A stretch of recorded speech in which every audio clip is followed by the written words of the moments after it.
He was the supreme leader in the land of मार्शियालिया। अगर सातों राजा हाथ मिला भी लें तो भी वे मेरे सामने कुछ नहीं है। झुओ यिफान, द डेविल किंग, तुम मुझे उकसाने की हिम्मत कैसे करते हो?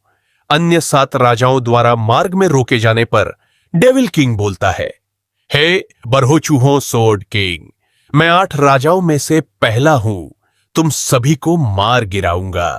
फिर फाइट में डेविल किंग हार जाता है। उसके साथ विश्वासघात हुआ। उसके बाद वो रीइंकार्नेशन हुआ और देखा कि he became a humble servant. वो सर्वेंट बन चुका था और वो खुद को देकर कहता है, ये तो घरेलू नौकरानी के कपड़े हैं। भले ही उसकी शक्तियां शून्य पर रीसेट हो गई हो, पर उसकी यादें असीम हैं, यानी कि गहराई का धर्म ग्रंथ, राक्षसों का अवशोषण। जब उसने वापस शिखर तक उड़ने की कोशिश की, नए शरीर की इच्छा ने उसे बोझिल कर दिया था। वो कहता है, ये कैसी अनुभूति है? क्या यही इच्छा है इस बॉडी के मालिक की? फिर हमें एक ब्यूटीफुल लेडी दिखती है। वो बोलती हैं कि अगर तुमने मुझे धोखा देने की हिम्मत की तो मैं तुम्हें नहीं छोड़ूंगी। क्या वह श्राप के आगे झुक जाएगा? फिर तुनरत चिल्ला के बोलती है, जुओ फैन, क्या तुम पागल हो? मुझे नीचे उतारो। फिर जुओ फैन उसे उतार देता है। वो क्या वह इच्छा के वश में होने का जोखिम उठाएगा? फिर पैनल बदलता है और हमको उसमें बताया जाता है कि खेती करने वालों के लिए इस जुनून को नजरअंदाज करना आत्महत्या के समान है। परेशानी से दूर रहकर खेती पर ध्यान केंद्रित करें। फिर से हमें उन दोनों को दिखाया जाता है। उसमें जुओ फैन उस लड़की को धक्का मार देता है।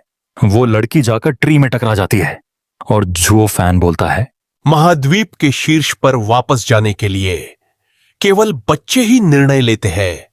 मुझे ये सब चाहिए। मैं फिर से बनूंगा डेविल किंग। और लड़की को अपने बाहों में पकड़कर कहता है, डोंट मूव, हिलना मत। फिर सीन शिफ्ट होता है और हमको पास्ट की कुछ विजुअल्स दिखाया जाता है। मार्शलिया की भूमि में एक किंवदंती फैलती है। रसातल का धर्म ग्रंथ प्राचीन दानव सम्राट द्वारा निर्मित एक उत्कृष्ट कृति है, जिसमें उसका सारा ज्ञान और रहस्य समाहित है। प्राचीन डीमन एम्परर इस महाद्वीप पर अब तक का सबसे शक्तिशाली व्यक्ति था। उसने अपने समस्त ज्ञान और जीवन भर की खोजों को इस एक पुस्तक में संकलित किया था। अथाह गहराई का धर्म ग्रंथ। इस पुस्तक के अनुसार साधना करने से व्यक्ति उच्चतम स्तर तक पहुंचने और स्वर्ग और पृथ्वी दोनों को अपने भीतर समाहित करने में सक्षम होगा। और अब आखिरकार किताब डेविल किंग के हाथों में है। जुओ यिफान, डेविल किंग। मैंने कभी नहीं सोचा था कि ऐसी खबर लीक हो जाएगी। इस अद्वितीय कौशल को प्राप्त करने के लिए सभी शक्तिशाली साधक दानव शिखर पर आक्रमण कर रहे हैं। एक लड़का दौड़ते हुए जुओ यिफान के पास आता है और बोलता है, मास्टर, बुरी खबर, हमारी रक्षा पंक्ति टूट गई है। दुश्मन जल्द ही यहां पहुंचने वाले हैं। उस लड़के का नाम झाओ छेंग, जुओ यिफान के एकमात्र शिष्य। मुझे डर है कि 7 राजाओं के आने में ज्यादा समय नहीं लगेगा। जुओ यिफान कहता है, घबराओ मत। अगर 7 राजा भी हाथ मिला ले तो भी वे मेरा मुकाबला नहीं कर सकते। लेकिन मुझे कभी उम्मीद नहीं थी कि वे मेरी मुहर तोड़ पाएंगे। मेरे पीछे आओ और देखो क्या हो रहा है। डेविल किंग, किताब मुझे सौंप दो। जोरों से चिल्लाने की आवाज आती है।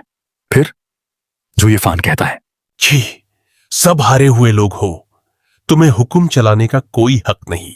डेविल किंग, किताब मुझे सौंप दो। जोरों से चिल्लाने की आवाज आती है। फिर जुओ यिफान कहता है। फिर उनमें से चिल्लाकर कहता है, सभी लोग सावधान रहें, वह आ रहा है। फिर तभी एकदम से जुओ यिफान उन सभी को वो अपने हाथों से फाड़ डालता है और आवाज आती है ऊपर से, जुओ यिफान, अपने आप को समर्पित कर दो। जुओ यिफान कहता है, ओह, आखिरकार 7 नाइट्स कहते हैं, अगाध खाई का धर्म ग्रंथ हमें सौंप दो और हम तुम्हारी जान बख्श देंगे। स्वॉर्ड किंग, मैं 8 राजाओं में से पहला हूं। अगर तुम 7 मिलकर भी मुझसे लड़ोगे तब भी तुम्हारे पास जीतने का कोई मौका नहीं होगा। तुम अब भी यहां आने और अपनी बर्बादी को बुलाने पर क्यों तुले हो? तो क्या हुआ? अब तुम पूरे पवित्र क्षेत्र के शत्रु हो। क्या तुम्हें सच में लगता है कि तुम्हें रोकने वाला कोई नहीं है? जुओ यिफान में पवित्र क्षेत्र का प्रतिनिधि डीमन एम्परर के अवशेषों को पुनः प्राप्त करती हूं। जुओ यिफान का स्टूडेंट कहता है, धिक्कार है मास्टर, वह पवित्र क्षेत्र का सबसे शक्तिशाली व्यक्ति है। फिर जुओ यिफान कहता है ईवल स्माइल के साथ, मुझे तो बस कुछ लालची चूहे ही दिख रहे हैं।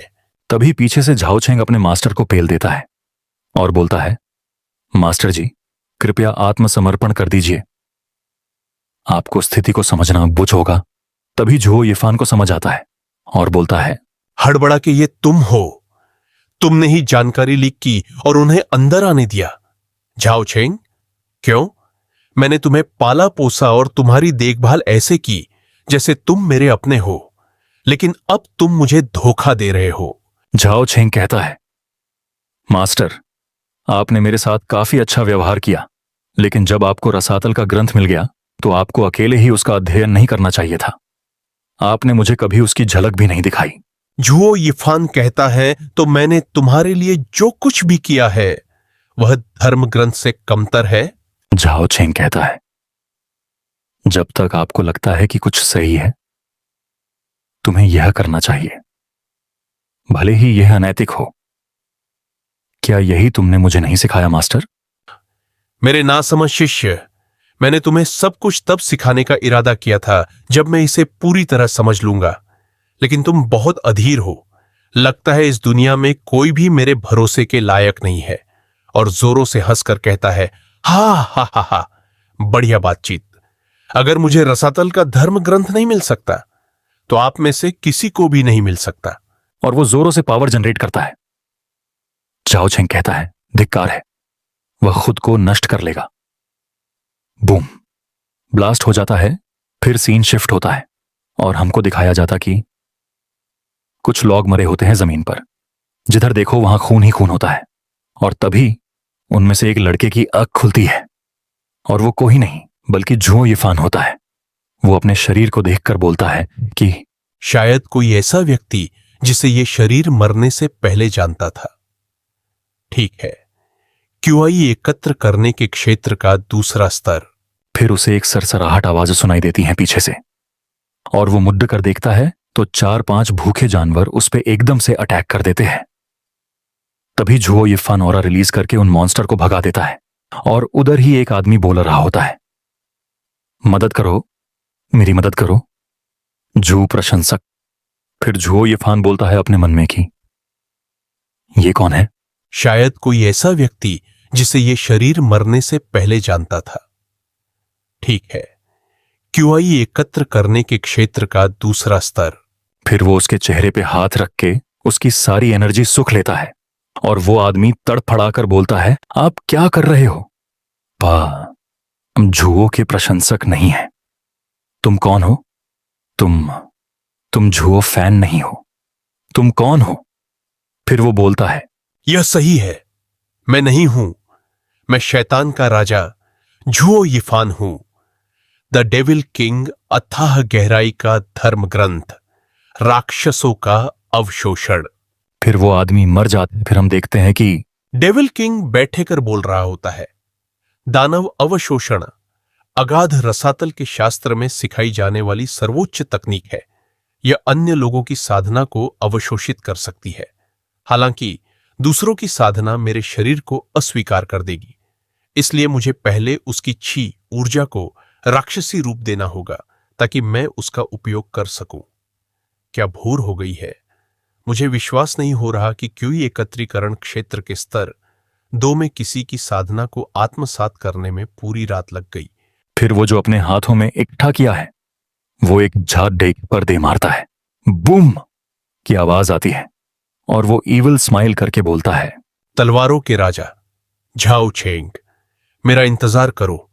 जिस क्षण मैं पवित्र क्षेत्र में लौटता हूं वही क्षण तुम्हारी मृत्यु के अपरिहार्य भाग्य का संकेत होता है। इस शरीर की साधना शून्य से बढ़कर आधारभूत स्तर के 5वें स्तर तक पहुंच गई है।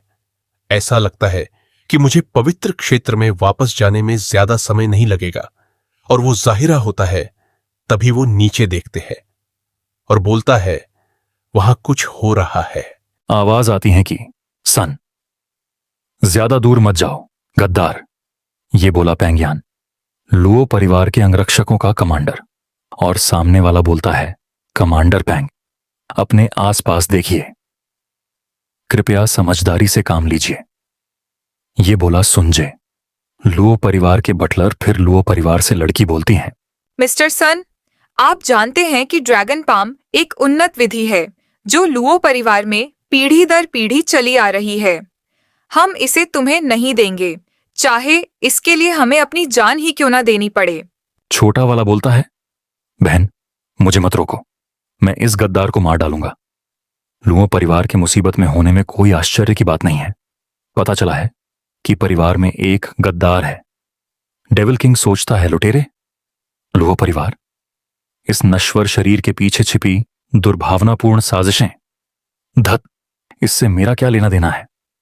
फिर वो पेडडीएच पर से छलांग लगा के जैसे ही जा रहा होता है तभी उसे झटका लगता है। वो दर्द में बोलता है, ये क्या था, ये क्या था, ये दुखदायक है। क्या चल रहा है? क्या ऐसा इसलिए है क्योंकि मैंने अभी अभी जो ऊर्जा ग्रहण की है वह मुझे अस्वीकार कर रही है? राक्षसी शक्तियों को अवशोषित करने का पहला प्रयास असफल रहा।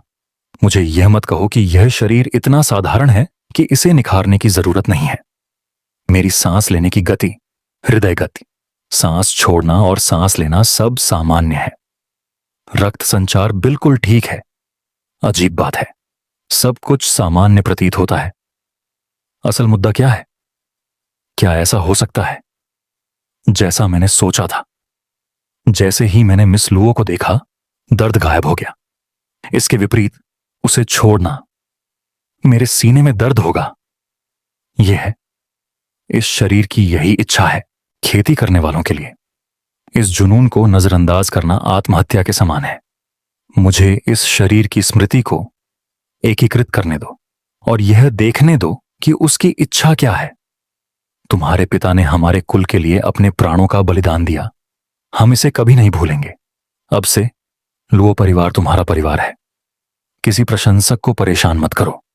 लुओ परिवार के दरवाजे से प्रवेश करने वाला हर व्यक्ति हमारे परिवार का सदस्य है। अरे, वह तो बस एक मामूली सा काम करने वाला है। आपको यह सब करने की जरूरत नहीं है महोदया। हमें उस शरीर की यादें दिखाई जाती हैं। गार्ड पेंग, कृपया मुझे कुछ मार्शल आर्ट सिखाएं। मैं भी घर की रखवाली और सुरक्षा करना चाहता हूं। तुम गार्ड बनने के लिए बहुत कमजोर हो। मैं तुम्हें पहले शरीर को मजबूत करने के लिए कुछ बुनियादी कौशल सिखाऊंगा। मैं मजबूत बनने की पूरी कोशिश करूंगा, तब मैं महिला और लुओ परिवार की रक्षा कर सकता हूं। फिर हम देखते हैं कि लुओ परिवार पर हमला हुआ होता है। हमें आवाजें सुनाई देती हैं, लुटेरे, लुटेरे आ रहे हैं। युवा स्वामी और महिला की रक्षा करो, सभी को मार डालो। मास्टर लुओ मर चुके हैं, साधना नियमावली सौंप दो। फिर हम ये देखते हैं जिसमें फैन, जरा रुको महोदया, छोटे मालिक को लेकर भाग जाइए। मुझे खुद से नफरत है कि मैं इतना ऐसा क्यों हूं। मैं अपनी इस शक्तिहीनता से घृणा करता हूं। मैंने लुओ परिवार की ठीक से रक्षा नहीं की।